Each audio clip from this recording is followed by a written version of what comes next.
Hello friends, welcome to my channel V commerce academy, जिथे मी वंदना तुम्हाला शिकवणार आहे अकाउंट हा विषय अत्यंत सोप्या पद्धतीने। मुलांनो, कालच्या लेक्चरमध्ये आपण पार्टनरशिप फॉर्मचे काही थेरॉटिकल आणि न्यूमेरिकल एमसीक्यू बघितले होते। तर आजच्या व्हिडिओमध्ये आपण रिमेनिंग एमसीक्यू क्वेश्चन बघणार आहोत। तर तुम्ही जर चॅनलला नवीन असाल तर चॅनलला सबस्क्राइब करा आणि आजचा व्हिडिओ तुम्हाला कसा वाटला हे देखील कळवा। तर चला सुरू करूया आजचा प्रश्न।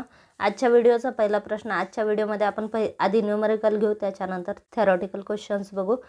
तर प्रश्न आहे, X and Y are partners sharing profits and losses in the ratio 5:3. On admission, C brings 70,000 as cash and 40,000 against goodwill. New profit sharing ratio between X, Y, Z is 7:5:4. The sacrifice ratio of X and Y is. आता या ठिकाणी आपल्याला काय सांगितलं, X आणि Y old partner सांगितले।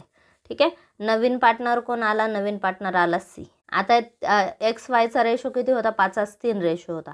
ठीक आहे, C नवीन पार्टनर आला, त्याने 70,000 रुपये कॅश आणली आणि 40,000 गुडविलचे आणले। न्यू रेशो काय झाला? ओके, इथं C झालंय आणि इथं Z घेतलंय। ठीक आहे, तुम्ही X Y Z कॅरी करा, इथं Z करा, C च्या ठिकाणी Z करा। ठीक आहे, आता न्यू पार्टनर कोण आला? Z आला, त्याने 70,000 रुपये कॅश आणली आणि 40,000 रुपये गुडविलचे आणले।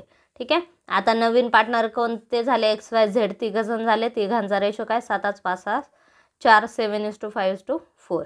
ठीक आहे, the sacrifice ratio of X and Y, X and Yचा आपल्याला सॅक्रिफाईस रेशो कॅल्क्युलेट करायला सांगितलं। ठीक आहे, मग आता इथे बघा, त्यांचा ओल्ड रेशो किती होता? 5:3। ओल्ड पार्टनर कोणते होते? X आणि Y। ठीक आहे, X आणि Y ओल्ड पार्टनर आहे, Z हा नवीन पार्टनर आला। ठीक आहे, आणि त्याच्यामुळे त्यांचा रेशो कमी झाला। मग ओल्ड पार्टनरचा रेशो किती होता? 5:3 होता। ओल्ड रेशो काय होता? 5:3 आणि न्यू रेशो काय? 7:5:4। ठीक आहे, आता सॅक्रिफाईस रेशोचं सूत्र काय? Sacrifice ratio is equal to old ratio minus new ratio. ठीक आहे, आधी आपण Xचा शेअर कॅल्क्युलेट करू। Xचा शेअर किती होता? 5 भागिले या दोन्हीची टोटल घ्या। ठीक आहे, 5 + 3 किती होतात? 8। ठीक आहे, म्हणजे Xचा जुना शेअर किती होता? 5/8। त्याच्यातून मायनस नवीन शेअर करा। नवीन शेअर किती आले? 7 भागिले या तिन्हीची टोटल करा। 7 आणि 5 12 आणि 4 16। ठीक आहे, 7/16। 5 8 मायनस 7/16 इज इक्वल टू, आता या ठिकाणी तिरकस गुणाकार करा। 16×5 80, 8×7 56। ठीक आहे, इथं मायनस आहे म्हणून इथं मायनस साईन घ्यायचं, भागिले याचा गुणाकार करा 128। ठीक आहे, मग आता 80 - 56 किती आले? 24 भागिले 128, म्हणजे हा झाला सॅक्रिफाईस रेशो Xचा। ठीक आहे, सॅक्रिफाईस रेशो हा झाला Xचा 24 भागिले 128। याला स्मॉल फ्रॅक्शनमध्ये कन्वर्ट करा, मग ते किती येतात? 6/32। ओके, पुढे Yचं करा। Yचा ओल्ड रेशो किती आहे? 3/8। ठीक आहे, 3/8 मायनस त्याचा न्यू रेशो 5/16। ठीक आहे, 5/16। मग आता 3/8 मधून 5/16 मायनस करा। 16×3 48, 8×5 40 भागिले सरळ गुणाकार 16×8 128।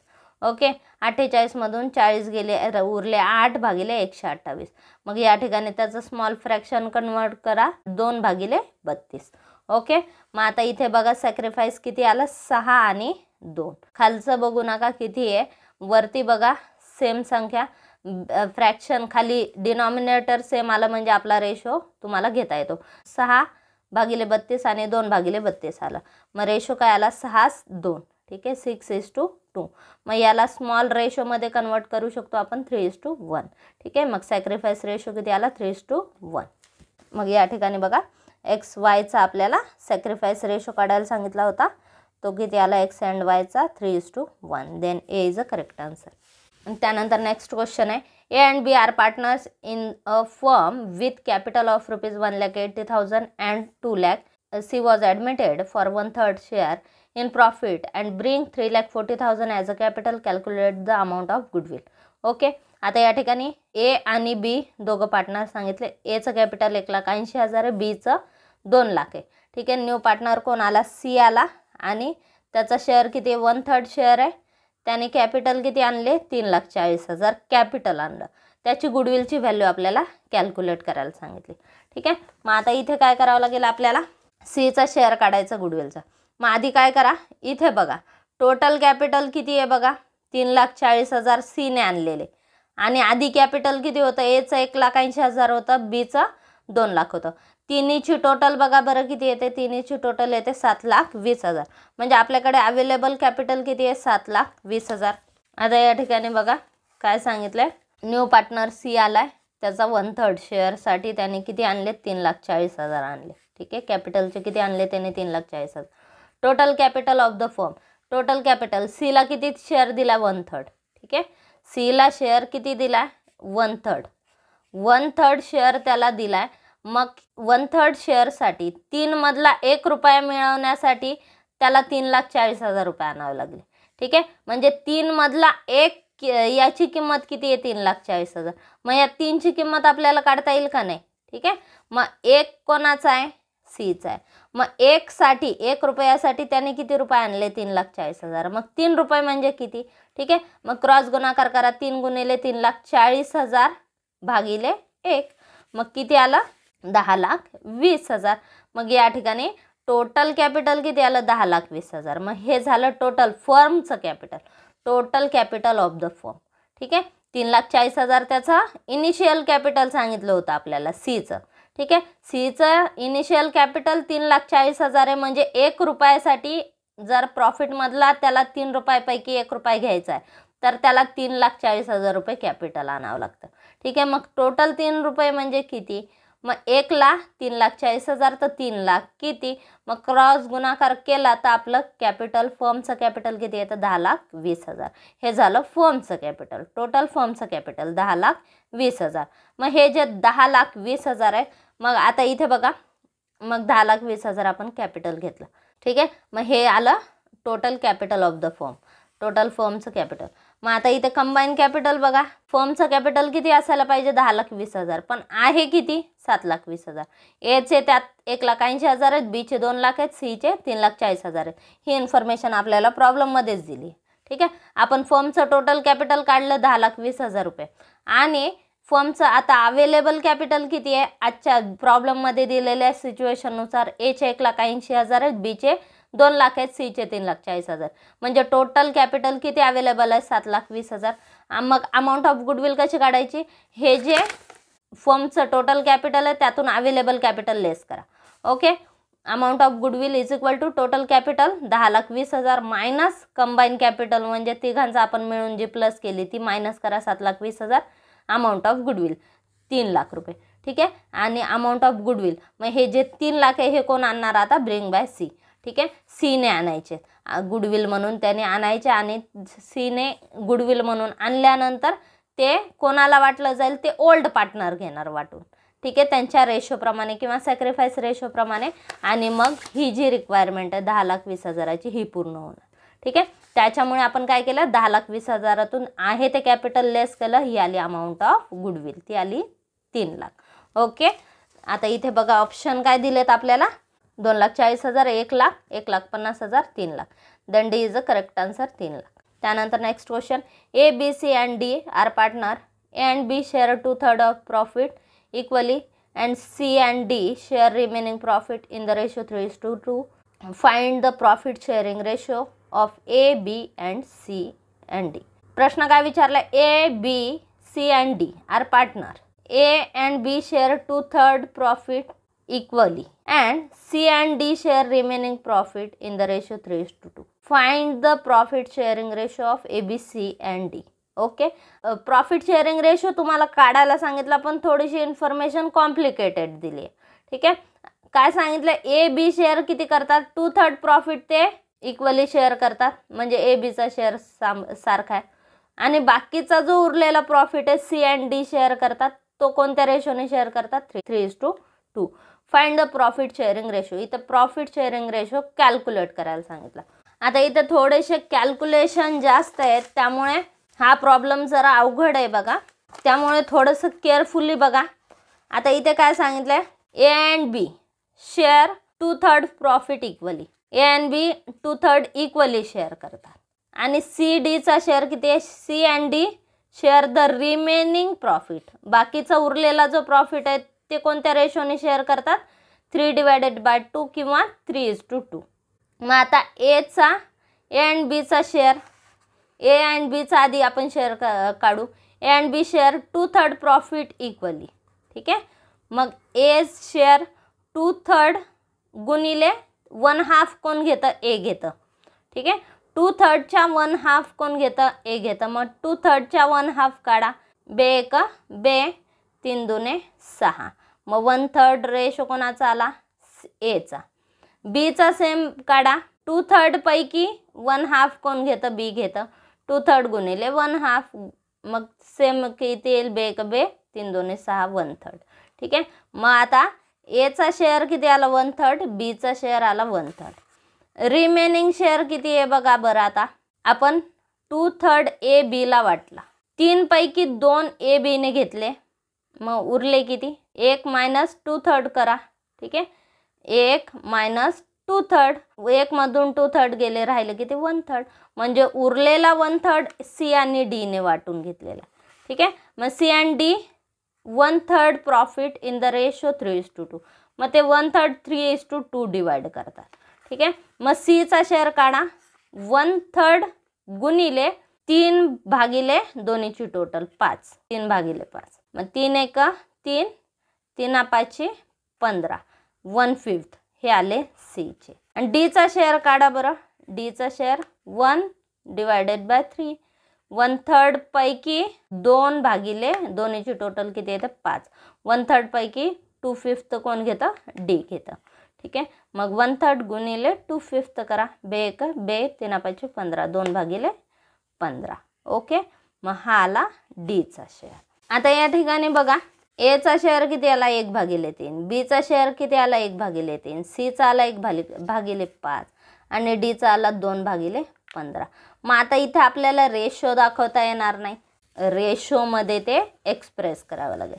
मग express the share as ratio. मग हा जो शेअर हा आहे तो रेशोमध्ये एक्सप्रेस करा. मग एचा शेअर किती आला बघा. एचा आला 1/3, बीचा 1/3, सीचा 1/5 आणि डीचा 2/15. ठीक आहे. इथपर्यंत आपण बघितलं. आता इथे आपल्याला काय करावं लागेल बघा. 3 3 5 5 5 15. डिनॉमिनेटरमध्ये प्रत्येकाच्या ठिकाणी वेगळी संख्या. आपल्याला काय करावं लागेल? जे मॅक्झिमम आहे ते बघायचं आणि त्याच्यामध्ये इतरांना कन्वर्ट करायचं. आता इथे आपल्याला 15ला तर 3 आणता येणार नाही, कारण इथे 2ला आपल्याला 2 कन्वर्ट होणार नाही. ठीक आहे. मग आपण काय करू शकतो? या 3 3 5ला 15मध्ये कन्वर्ट करू शकतो. मग आपण काय घेतलं? 15 take as a common denominator. ठीक आहे. 15ला आपण काय घेतलं? कॉमन डिनॉमिनेटर म्हणून घेतलं. आणि मग आपण काय करू आता? हा जो कॉमन डिनॉमिनेटर आहे हा सेम आपण रेशो कॅरी केला. ठीक आहे. मग आता बाकीच्यांना आपण काय करू? या 15मध्ये आणू.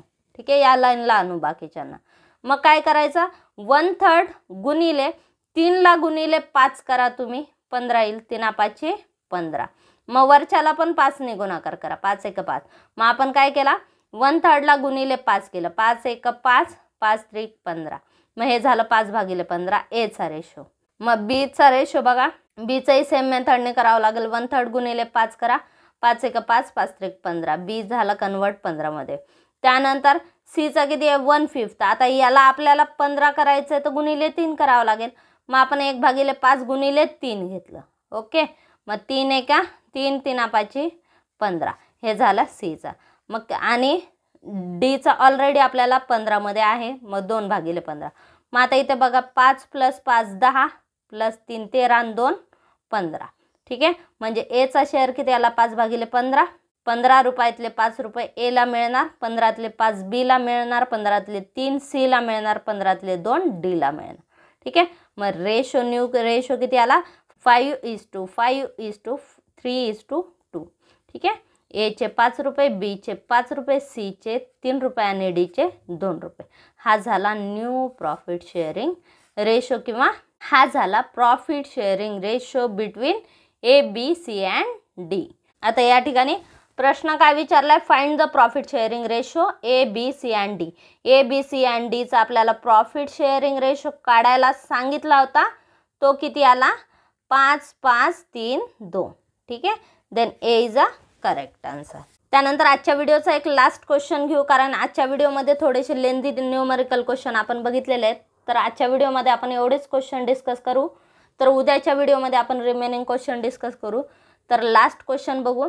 Sacrifice ratio is used to distribute dash in case of admission of partner. ठीक आहे, ॲडमिशन ऑफ पार्टनरमध्ये सॅक्रिफाईस रेशो हे काय डिस्ट्रीब्यूट करण्यासाठी वापरला जातो हे विचारलंय. ऑप्शन दिलेत रिझर्व, बी दिलं गुडविल, सी दिलं रिव्हॅल्युएशन ऑफ प्रॉफिट आणि डी दिलं balance in profit and loss account. ठीक आहे, सॅक्रिफाईस रेशो म्हणजे काय की पार्टनरनी त्यांचा रेशो किती सोडला, सॅक्रिफाईस किती केलं. ठीक आहे, आणि सॅक्रिफाईस ते कशासाठी, काहीतरी गेन मिळवण्यासाठी किंवा काहीतरी नवीन पार्टनरकडून काहीतरी मिळवण्यासाठी करतात. ठीक आहे, आता जर समजा सॅक्रिफाईस त्यांनी कोणासाठी केलं, न्यू पार्टनरसाठी, मग याची भरपाई कोण देणार, न्यू पार्टनर. मग न्यू पार्टनर जी गुडविल आणत असतो तर त्याच्यातला शेअर ओल्ड पार्टनरला दिला जातो. ठीक आहे, कारण ए आणि बीने एक बिझनेस सेटल केलेला आहे, तो नावारूपाला आणला, त्याची प्रसिद्धी केली, त्याची ख्याती मिळवली आणि नवीन पार्टनर आला सी, मग त्याला त्या मेहनतीबद्दल ह्यांना काहीतरी द्यावं लागतं. मग तो काय करतो, त्या गुडविलचा शेअर आणतो आणि ह्या दोघांना देतो. ठीक आहे, मग आणि तो शेअर कोणत्या रेशोने देतो, त्यांनी किती सॅक्रिफाईस केलं, किती सीसाठी त्यांनी शेअर किती सोडला त्या रेशोने दिला जातो.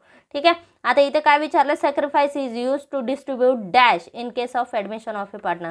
ॲडमिशन ऑफ पार्टनर या टॉपिकमध्ये सॅक्रिफाईस रेशो हे कोणतं डिस्ट्रीब्युशन करण्यासाठी वापरलं जातं, देन नवीन पार्टनर जी गुडविल आणतं तर त्या गुडविलचं डिस्ट्रीब्युशन हे सॅक्रिफाईस रेशोने होतं. Then B is a correct answer. याच्या पुढचे देखील प्रश्न, काही थोडेसे प्रश्न अजून लेंदी आहेत, त्याच्यामुळे आजचा व्हिडिओ आपण इथे स्टॉप करू. उद्याच्या व्हिडिओमध्ये आपण remaining MCQ questions, remaining numerical question discuss करणार आहोत. तर आजचा व्हिडिओ तुम्हाला कसा वाटला हे कमेंट बॉक्समध्ये नक्की कळवा.